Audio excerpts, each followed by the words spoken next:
Hello दोस्तों, आपका स्वागत है आज की क्लास में। आज अपन बात करेंगे धातु और अधातुओं के चैप्टर के बारे में और इसको आगे बढ़ाएंगे। अपन ने लास्ट क्लास में जो बात करी थी वो धातुओं और अधातुओं के बारे में बात करी थी, उनके रासायनिक गुण और भौतिक गुणों के बारे में। और लास्ट में अपन ने ख़त्म किया था क्रियाशीलता के क्रम के ऊपर कि कौन सी धातु कितनी क्रियाशील होती है, कौन सी कम क्रियाशील होती है, कौन सी मध्य क्रियाशील होती है। क्रियाशीलता के इस क्रम को हम आगे बढ़ाएंगे। आज अपन आयनिक यौगिकों के बारे में पढ़ेंगे। आयनिक यौगिक होते क्या है, यानी कि आयनों से बना हुआ जो बंध होता है या आयनों के द्वारा जो जुड़े होते हैं जो यौगिक, उनको अपन क्या बोलते हैं? आयनिक यौगिक बोलते हैं। मैं आगे बढ़ाता हूँ आज के चैप्टर को, ठीक है ना। आयनिक यौगिक आज पढ़ेंगे अपन।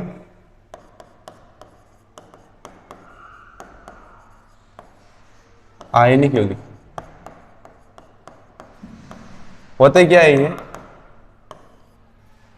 दो तत्वों के मध्य आयनों की उपस्थिति के कारण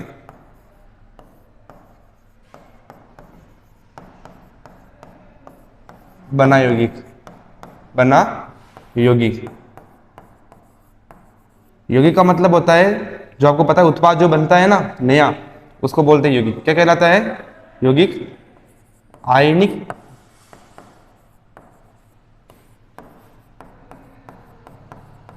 यौगिक कहलाता है।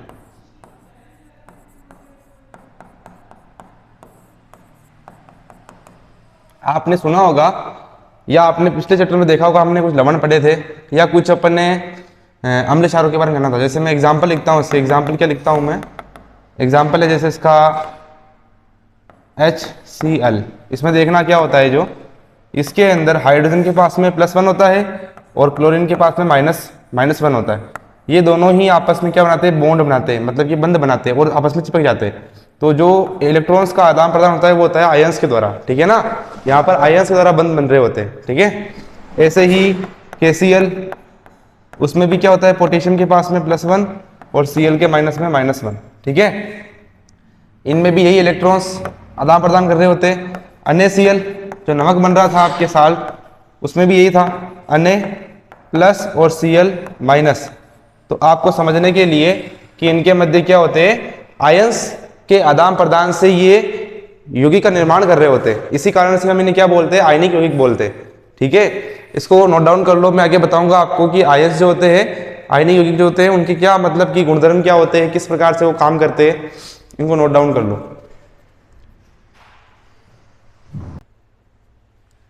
आगे देखो,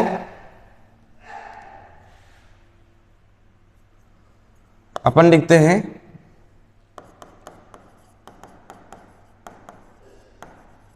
आयनिक यौगिकों के क्या गुणधर्म। ये गुणधर्म क्या होते हैं, इनके गुण क्या होते हैं इनके अंदर? ऐसे क्या इनके अंदर स्पेसिफिक गुण होते हैं जिन कारण इनको अपन अलग पढ़ते हैं? पहला गुण क्या होता है इनका? पहला गुण देखना, पहला गुण होता है, ये जो होते हैं ना, ये धनायन, मैंने देखा था ना अभी आपने, धनायन व ऋणायन के मध्य बना एक मजबूत बंध होता है। क्या होता है? एक मजबूत बंध होता है। यानी कि इनके अंदर क्या हो रहा था? जैसे NaCl है, ठीक है ना। तो NaCl में Na के पास प्लस था और Cl के पास माइनस था, और इससे ये बॉन्ड बन रहा था। याद रखना, जब भी धनायन ऋणायन का नाम आएगा, धनायन ऋणायन से जो भी बंध बन रहे होंगे, जहां पर भी उनका फोर्स लग रहा होगा, कुछ भी हो रहा होगा साइंस में, ये सर्वाधिक क्या होता है? सर्वाधिक मजबूत होता है, सबसे मजबूत। इनको तोड़ना बहुत ही मुश्किल होता है। इनको तोड़ने के लिए हाई एनर्जी हमें देनी पड़ती है, तभी जाके अलग होते हैं, ठीक है ना। इसलिए क्या होता है? ये एक मजबूत बंध होता है, ठीक है ना, मजबूत। अब अपन आगे देखते दूसरा गुण क्या होता है। क्योंकि नहीं, ये क्या होता है? मजबूत बंध होता है। ये एक मजबूत बंध होता है,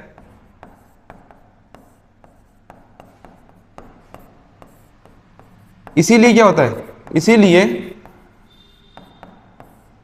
इनके जो ना, इनके गलनांक, गलनांक समझते हो ना, गलनांक मतलब अगर इन्हें हमें पिघलाना है तो गर्म करना पड़ेगा, तो गलनांक बहुत ही उच्च रखना पड़ेगा, मतलब कि बहुत ज्यादा गर्म करना पड़ेगा इनको हमें। गलनांक और क्वथनांक, क्वथनांक का मतलब जमाना, क्वथनांक यानी उड़ाना।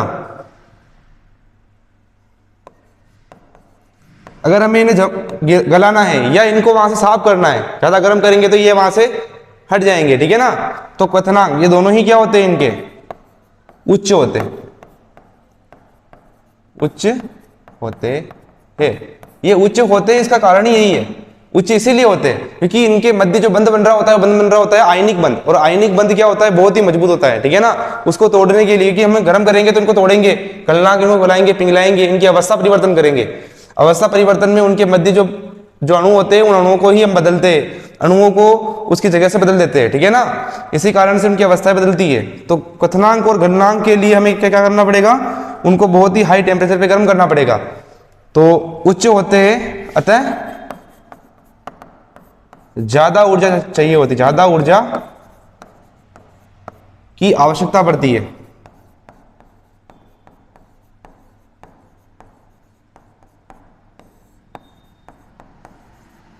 पड़ती है।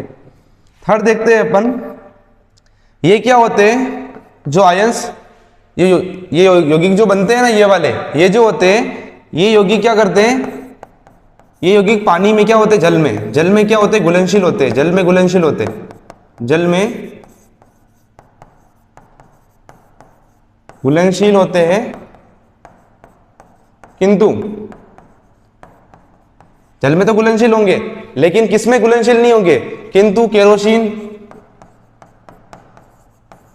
केरोसिन, पेट्रोल या डीजल, डीजल लिख दो, कोई भी तेल लिख दो जिसमें ऑयल होता है, ठीक है ना, में क्या होते हैं, ये अघुलनशील होते हैं। अपन जितने भी गिराए पर इसमें यही लिखा कि जल में घोलने पर, जल में घोलने पर, हमने कभी भी पेट्रोल केरोसिन की बात नहीं करी, क्योंकि ये इनमें क्या होते हैं, अघुलनशील। आप देखना इनके जो जल के जो पार्टिकल होते हैं ना, कण होते हैं, छोटे छोटे कण, ठीक है, वो और कभी भी तेल के पार्टिकल कभी भी आपस में मिलते नहीं है। इनके अंदर जो गुण होता है उसे बोलते हैं ध्रुवीय गुण। जो ध्रुवीय गुण जो होता है ना, उसके तहत क्या होता है, इनके अंदर क्या होता है, जो बॉन्ड होते हैं ना, ये डबल डबल बॉन्ड के रूप में पाया जाता है, जो ऑयल होता है जो आपका। इसीलिए देखा होगा पानी में जब अपन ऑयल घोलते तो कुछ समय के लिए तो अंदर बुलबुलों के रूप में चला जाएगा, थोड़ा समय होता ही वो वापस बाहर आ जाएगा और ऊपर एक परत जमा देगा, ठीक है ना, कभी भी आपस में मिक्सअप नहीं होते, ठीक है ना। तो इसलिए क्या होता है, ये घुलनशील होता है। तो इसको आप नोट डाउन कर सकते हो, उसके बाद में मैं आगे और लिखवाऊंगा, 2-3 गुण हो रहे हैं इनके। आगे देखते हैं, अपन ने क्या देखा अभी, 3 गुण देखे या 4 गुण देखे इनके, 3 ही देखे। चौथा गुण क्या होता है, ये ठोस अवस्थाओं में पाए जाते हैं, ठोस अवस्थाओं या भंगुर पाए जाते हैं, भंगुर पाए जाते हैं, ठीक है ना। और फोर्थ क्या होता है, ये एक बहुत काम का गुण है, इंपॉर्टेंट लगा देना इसके ऊपर भी, बार बार इस प्रकार के क्वेश्चंस जो यहाँ से उठते हैं वो यहीं से उठते हैं, कि जो आयनिक यौगिक जो होते हैं ना,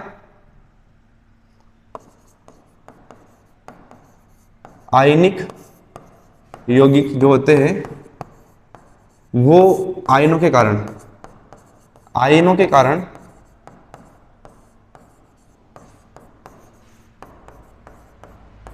ये आयनों के कारण क्या होते हैं, विद्युत व ऊष्मा के चालक होते हैं, वह ऊष्मा के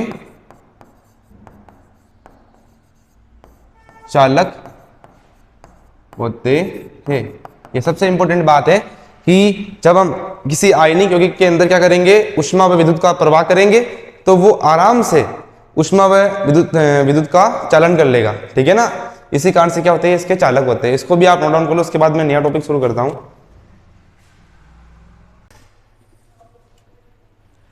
अब अपन बात करेंगे एक नया टॉपिक जो इसी के अंदर काम आता है आपके, वो होता है खनिज। क्या होता है, खनिज। आपने सुना होगा कि ये खनिज और क्या होता है। मैं चेंज करता हूं उसकी टिप का कलर। खनिज क्या होता है, मैं पहले डेफिनेशन लिखा देता हूं इसकी। खनिज। खनिज का मतलब क्या होता है पहले समझते हैं इसको। खनिज का मतलब होता है पृथ्वी की भू प्रॉपर्टी के ऊपर, आपने देखा होगा पृथ्वी ऐसी होती गोल, और पृथ्वी की बहुत सारी प्रॉपर्टियां होती है, मतलब बहुत सारी लेयर्स होती है उनके ऊपर, ठीक है ना, अंदर भी होती है क्रोड वगैरह, इनकी जो लेयर होती है, उनकी जो भू प्रॉपर्टी होती है ऊपरी भाग, ठीक है ना, उसके ऊपर उस भू प्रॉपर्टी के अंदर क्या पाए जाते हैं, खनिज पाए जाते हैं। हमारे बहुत प्रकार की धातुएं खनिज के रूप में हमें प्राप्त होती है, ठीक है। तो इस प्रकार के तत्व और यौगिक जो हमें मिलते हैं, क्योंकि हर बार धातु हमें शुद्ध रूप में नहीं मिलती है कि हमें धातु सीधी मिल गई, बहुत बार धातुएं मिक्सअप मिलती है, हमें मिश्र धातु के रूप में भी मिलती है, ठीक है ना, तो उससे अपन क्या कहते हैं, खनिज कहते हैं, ठीक है। तो इसके बारे में आपको ध्यान रखना है कि खनिज क्या होता है।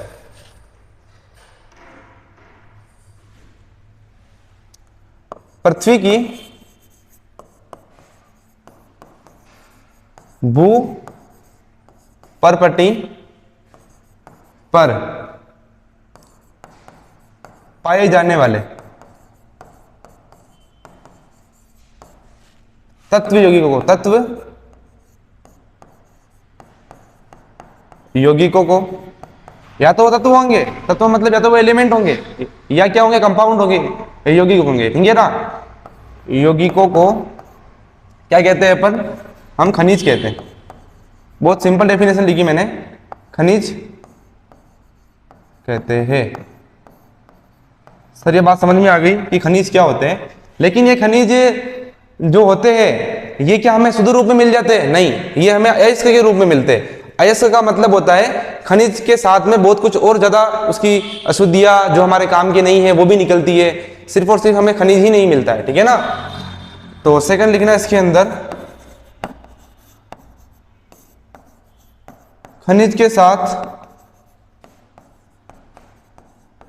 बहुत सारी क्या होती है, बहुत सारी अशुद्धियां भी हमें मिलती है, अशुद्धियां भी आ जाती है।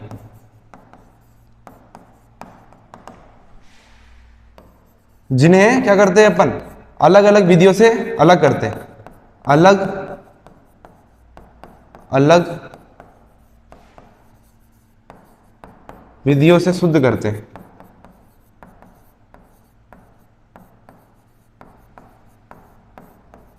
ठीक है ना। और जो ये अशुद्धियां होती है जिन्हें अपन क्या बोलते हैं, इन अशुद्धियों को अपन क्या बोलते हैं, इन अशुद्धियों को अपन गैंग बोलते हैं। इन अशुद्धियों को, ये शब्द याद रखना, इन अशुद्धियों को अपन क्या बोलते हैं, को हम गैंग कहते हैं। पंख भी बोल देते हैं बहुत बार, लेकिन गैंग सबसे अच्छा शब्द है, ठीक है ना। इन्हें अपन क्या कहते हैं, गैंग कहते हैं। यहां तक आप नोट कर सकते हो, इसके बाद खनिज को आगे बढ़ाऊंगा मैं थोड़ा और, बहुत ही इजी टॉपिक है, इसको अपन कवर कर लेंगे। अब अपन देखेंगे धातुओं का निष्कर्षण। क्या देखेंगे, धातुओं का निष्कर्षण, ये क्या होता है।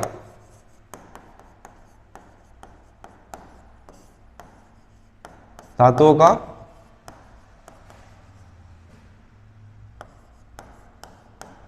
यार ये तो समझ में नहीं आएगा,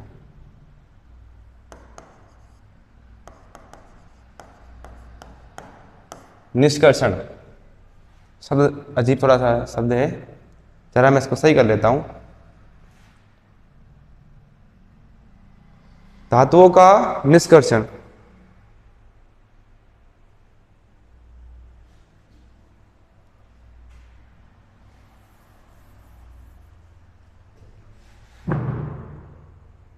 अब अपन देखेंगे धातुओं का निष्कर्षण। क्या देखेंगे,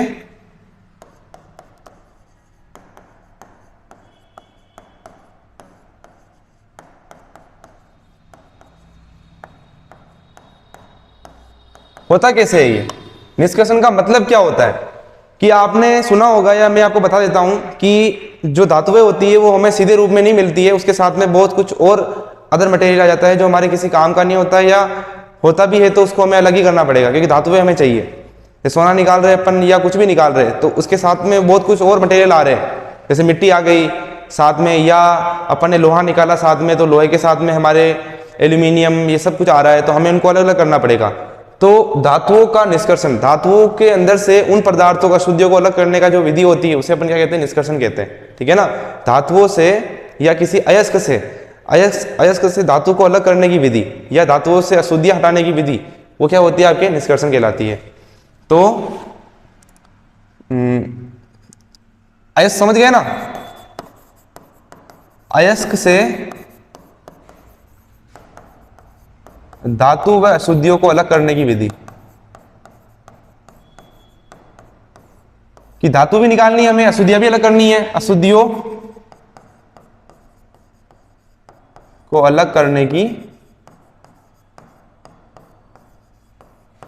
विधियां। इनको अपन अलग अलग भागों में पढ़ेंगे, आपको ध्यान रखना है होती क्या है ये विधियां, आपको पता होना चाहिए कि विधियां होती क्या है। इनको अपन बहुत ही अलग अलग कैरेक्टर्स में पढ़ते हैं, लेकिन सबसे इजी जो है ना वो यही है जो मैं आपको समझा रहा हूं, क्योंकि आपके पास धातुएं बहुत सारी होती है।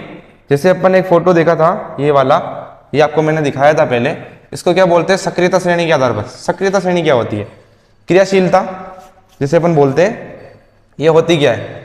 आपने देखा होगा कि हमने बहुत सारी धातुओं के बारे में देखा था, क्रियाशीलता क्या होती है कि जो धातुएं होती है या मेनली जो तत्व होते हैं वो अलग अलग क्रियाशीलता क्रम के आधार पर होते हैं। ज्यादा क्रियाशील तत्व जो होते हैं वो कम क्रियाशील तत्व को हटा देते हैं अपनी जगह से, ठीक है ना, और कम क्रियाशील होते हैं जो अधिक क्रियाशील से हट जाते हैं। तो यहाँ पर आपको क्रम याद करवाया था, मैंने कहा था याद कर लेना इसको, potassium, sodium, calcium, magnesium, aluminium, zinc, ferrous, lead और हाइड्रोजन, कॉपर, मरकरी, अर्जेंटम और ओरियम। आप इन सभी को याद कर सकते हो। याद ना भी रहे आपको तो भी मेनली आपको ये तीन तो याद करने नीचे वाले कि सिल्वर, मरकरी, सिल्वर और सोना, ये तीनों ही क्या होते हैं, सबसे नीचे आते हैं। और सबसे ऊपर कौन आता है आपका, पोटेशियम, फिर सोडियम, फिर कैल्शियम, फिर मैग्नीशियम, फिर एल्यूमिनियम, फिर जिंक और फेरस। ये तो आपको याद करने, इन दो तीन को याद ना करो बीच वाले को तो भी चल जाएगा काम, लेकिन ये बहुत इंपॉर्टेंट है, इनका क्रम याद रखना। सवाल यहां से ही बनता है, रिएक्शन आएगी तो इन तीनों चारों में से ही किसी की आएगी, ठीक है ना। तो याद रखना है पोटेशियम सबसे ऊपर आएगा, ठीक है, potassium sodium, magnesium, aluminium, potassium, sodium, calcium, magnesium, aluminium और जिंक, ठीक है ना। ये क्रियाशीलता क्रम अगर आपको याद है तो फिर कोई समस्या आपके नहीं आने वाली इस अध्याय के अंदर। अब आगे जो बढ़ाऊंगा, क्योंकि अपन क्या करेंगे इसी आधार पर, क्रियाशीलता के क्रम के आधार पर क्या करेंगे अपन देखेंगे इसको। तो अपन देखेंगे ये जो ऊपर आने वाले जो तत्व होते हैं ना, धातुएं, ये क्या होती है, उच्च क्रियाशीलता वाली धातु है। ये बीच में आने वाली क्या होती है, मध्य क्रियाशीलता वाली, और सबसे कम क्रियाशीलता वाली ये वाली होती है। तो इनको अलग अलग कर लेंगे अपन कि उच्च क्रियाशीलता, मध्य और निम्न क्रियाशीलता वाली धातुएं, इन तीनों के ही क्या होते हैं, इनको अलग करने की विधि अपन देखेंगे। तो इसको आप, इसको उस दिन भी नोट नहीं किया था, छोटा था बिल्कुल, आप आज इसको अच्छे से नोट कर लो। अब अपन देखते हैं सक्रियता श्रेणी में ऊपर आने वाले धातुओं के बारे में। सबसे पहले अपन देखते हैं सक्रियता श्रेणी में ऊपर आने वाली धातु। कैसे होता है इनका निष्कर्षण, विधियां है, एक विधि बताऊंगा, सब में एक विधि बता दूंगा मैं आपको। बहुत सारी विधियां होती है लेकिन जो इंपॉर्टेंट विधियां है वही अपन काम में लेंगे। सोडियम सबसे ऊपर आ रहा था आपके, सोडियम, मैग्नीशियम और एल्यूमिनियम, इन धातुओं का निष्कर्षण, धातुओं का निष्कर्षण जो होता है ना, वो हम क्या करते हैं, वो हम विद्युत परिष्करण विधि से करते हैं। किससे, विद्युत परिष्करण विधि से करते। कैसे करते देखना, विद्युत परिष्करण विधि होती क्या है आपके लिए, इसके लिए मैं पहले बनाऊंगा एक डिब्बा, लेकिन डिब्बा इसमें बनेगा नहीं, अपने हाथ से बनाना पड़ेगा अपने को। ये बना दी मैंने एक आपके लिए,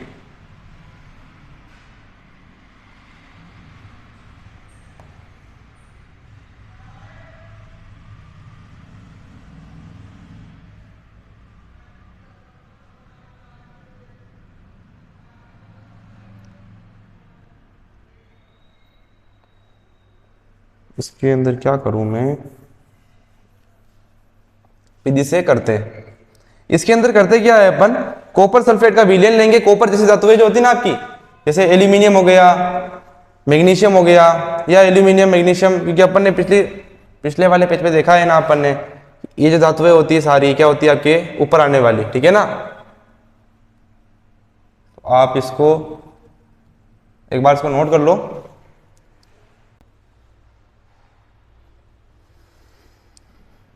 अब अपन देखते हैं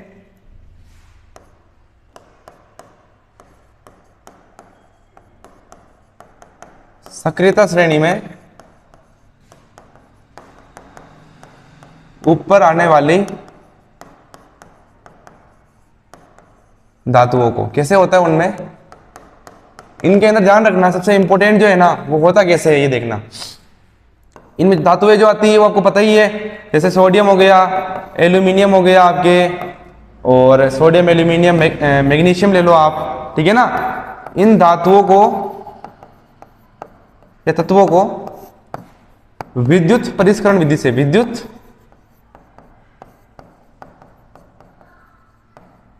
परिष्करण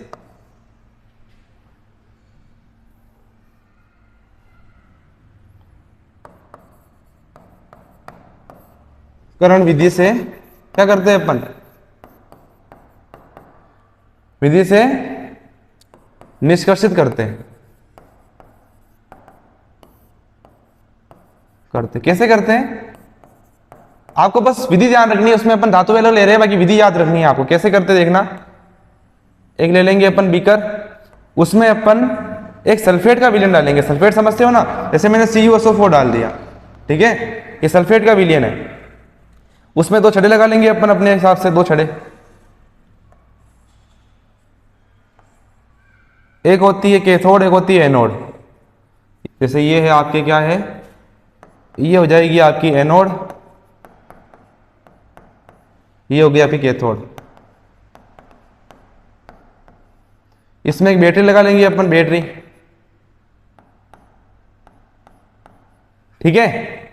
अब क्या होता है इसके अंदर, ये शुद्ध कॉपर की क्या होती है, शुद्ध कॉपर की, शुद्ध कॉपर की छड़ होती है, समझते हो ना। शुद्ध कॉपर की जो छड़ होती है वो ये होती है, या इसको उल्टा कर लो भले, इधर पतली रख देता हूं, इधर मोटी रख देता हूं, मैं हल्का सा परिवर्तन करता हूं, मैं बैटरी बदल देता हूं बस,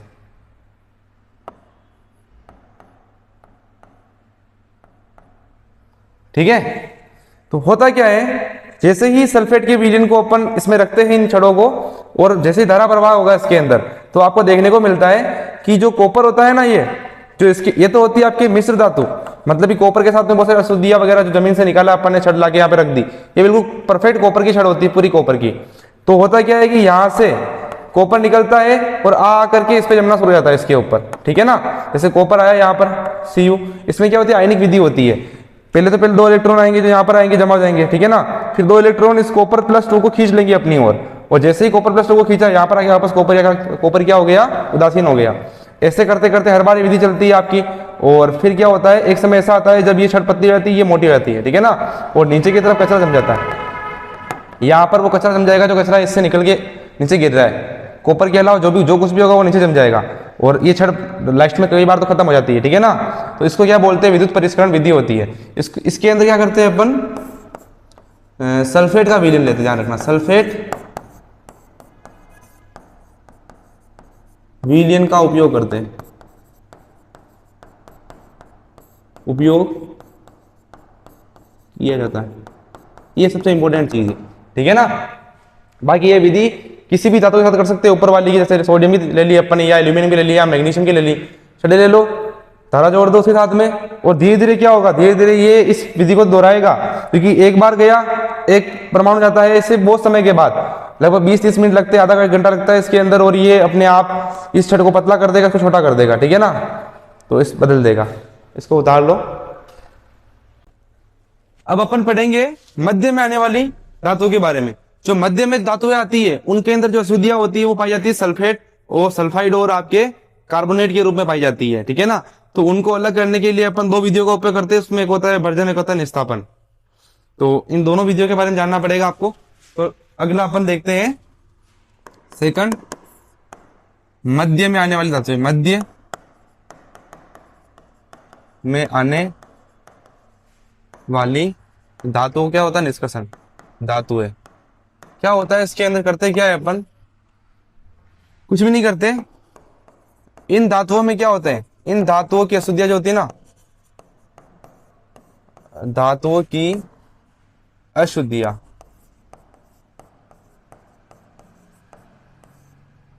सल्फेट वह कार्बोनेट के रूप में पाई जाती है।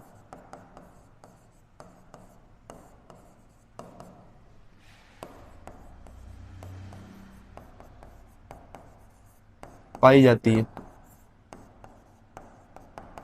ठीक है ना। अलग करने के लिए, अलग करने के लिए दो विधियों का उपयोग करते हैं, करने के लिए दो विधियों का उपयोग किया जाता है। दो विधियां कौन कौन सी होती है, पहली होती है आपकी भर्जन और दूसरी क्या होती है, निस्तापन। निस्तापन लिखो, निस्तापन लिखो, बात वही है, ठीक है ना। आप उतार लो उसको भी।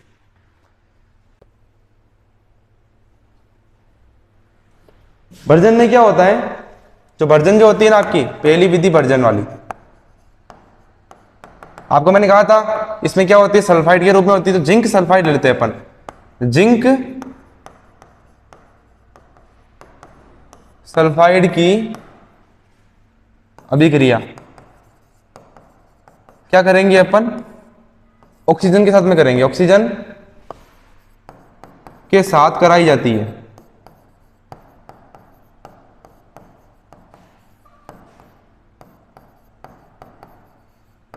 जिसमें क्या होता है, आपको जिंक ऑक्साइड बनता है। क्या बनता है, जिंक ऑक्साइड की प्राप्ति होती है, ऑक्साइड की प्राप्ति होती है। कैसे होती है, जिंक सल्फाइड ले लो आप, जेडन जेडनस ले लो, ठीक है ना। उसकी अभिक्रिया ऑक्सीजन से करा दी अपन ने, क्या बनेगा यहाँ पर, जेडनो बन जाएगा प्लस SO2 बन जाएगा। ये ध्यान रखना, ये अपने काम का है, इस अभिक्रिया में ये बनता है। इसको अपन क्या कहते हैं, इसको अपन भर्जन कहते हैं, इसे भर्जन कहते हैं।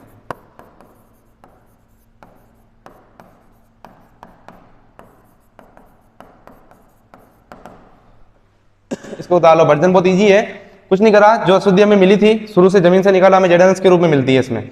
तो जैसे ही मिलती है हमने इसके ऑक्सीजन से क्रिया करा दी, क्या होगा, ऑक्सीजन आएगा और सल्फाइड को ले जाएगा यहाँ से, और यहाँ पर जेडनो यानी कि जिंक ऑक्साइड बन जाएगा। क्या बनेगा, जिंक ऑक्साइड।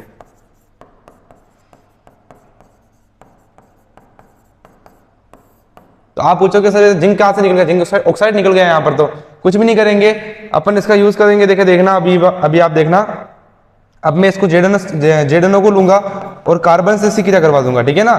तो यहाँ पर देखने को मिलेगा CO, तो CO2 बना देगा यहाँ पर, ठीक है ना।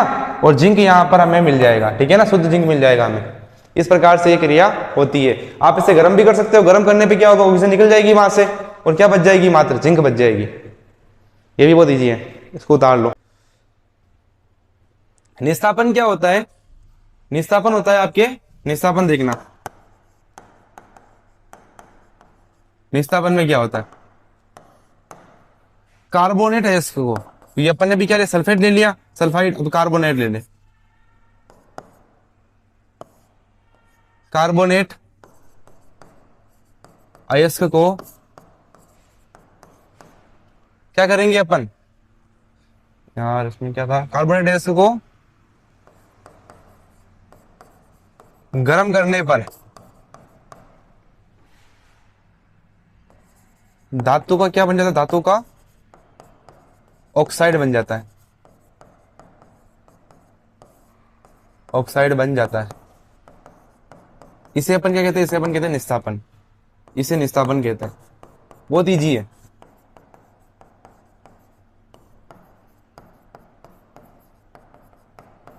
बहुत ही क्या है, ये बहुत ही इजी है, ठीक है ना। देखना, जैसे जिंक है वो CO3 के रूप में मिलेगा, मतलब कार्बोनेट के रूप में मिल गया हमें। हमने क्या करा, इसको गर्म किया। मैं सीधा गर्म कर देता हूं, इसमें जरूरत भी नहीं है इसको लिखने की आपको।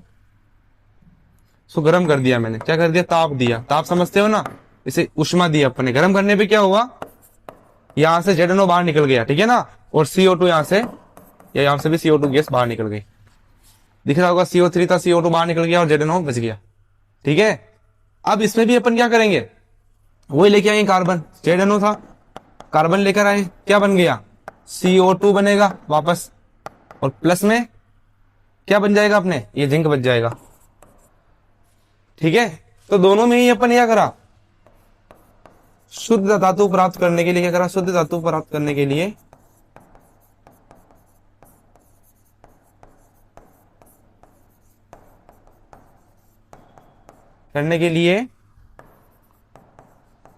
कार्बन से अभिक्रिया कराई जाती है, कार्बन से अभिक्रिया कराई जाती है। बस खत्म। आज के लिए इतना ही, क्लास लंबी हो रही है, छोटी करनी पड़ेगी, इसीलिए मैं आज के लिए इतना ही कर रहा हूँ। नेक्स्ट क्लास में अपन देखेंगे कि जो नीचे नीचे श्रेणी में जो धातुएं आती है आपकी, आपने देखा होगा, सोना हो गया, मरकरी हो गया, चांदी हो गया, ये तीनों ही क्या होती है, कम क्रियाशील धातुएं होती है, सबसे कम क्रियाशील। इसी कारण से ये हमें सीधी जमीन से मिल जाती है।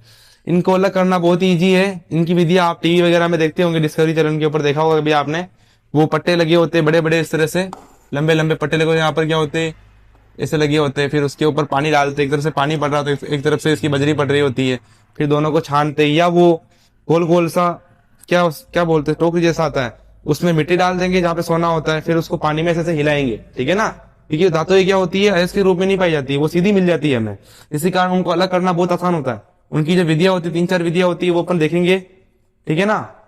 और फिर इस चैप्टर को अपन एंड कर देंगे लास्ट में, ठीक है ना। तो एक क्लास और लूंगा मैं और उसको खत्म करूंगा। तो आज के लिए इतना ही। इस क्लास को कंप्लीट करके आना। और सबसे इंपॉर्टेंट ये है आपके लिए, जो मैंने बताया था, ये सक्रियता श्रेणी याद करना, ये वाली जो श्रेणी है ना, इसको याद करना पड़ेगा। इसको याद करने के बाद ही आपको समझ में आएगा कि कैसे अपन कर रहे थे इस क्लास को आगे, ठीक है ना। इसको कंप्लीट कर लेना, उसके बाद अपन कंटिन्यू करेंगे।